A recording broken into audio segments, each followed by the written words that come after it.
Gentleman from California is recognized, Mr. Royce. Thank you, Mr. Chairman, and I thank you, Chair White. Thank you for your service. Thank you also for always having your staff and yourself available. And the focus of the SEC originally was, and I think should continue to be, the strength and resilience of our markets, and I think that's critical to economic growth and to the jobs that are created thereby. But when it comes to capital markets lending, and I've got a question about the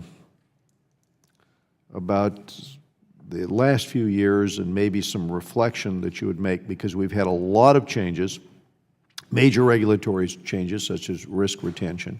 We've had the accounting changes. We've had the prudential changes and new capital and liquidity rule, and new disclosure regimes and automated trading platforms. And all of this is occurring at the same time. And European regulators have raised concerns about how these new regulations fit together. And this is the crux of a question here, because specifically on his way out the door, EU Financial Services Chief Jonathan Hill concluded that whereas after 2008, the greatest threat to financial stability had been the financial crisis, over time, the greater threat had become the lack of growth itself.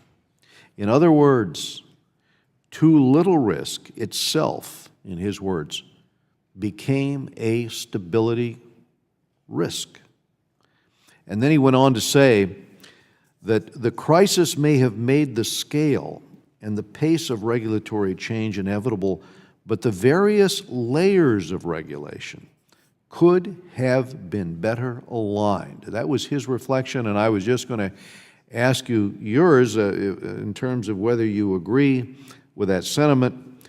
If we step back and we reflect on the cumulative impact of all these regulations and carefully understand what this means for growth and lending before we move forward with major changes, what would your observations be on that? Well, I think in terms of the impact of the let me back up to a threshold. Obviously, the capital markets and innovation are built on taking prudent risk with factors fully disclosed. So that's obviously a very important driver of growth of the economy and everything else that's positive. Obviously, one has to worry about, and we do, systemic risks that could destabilize the system and obviously cause tremendous harm, to investors. I think in terms of the impact of regulations, I mentioned a little bit earlier that our economists at the SEC are studying and will be reporting to Congress actually next year on the cumulative impact of regulations on capital formation,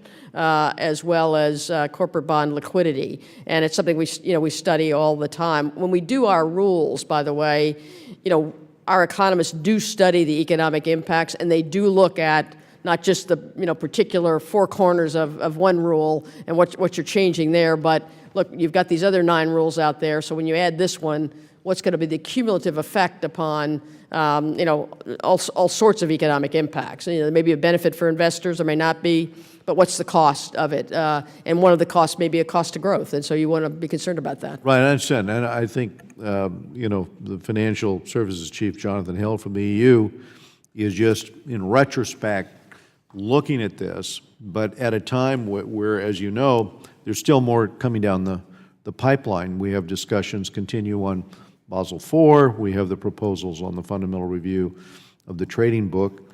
So I assume you share sort of that overarching goal, which I think he speaks to there, that we need to balance the goals of market stability and safety and soundness with the needs of market liquidity, efficiency, and of end users, and of overall economic growth.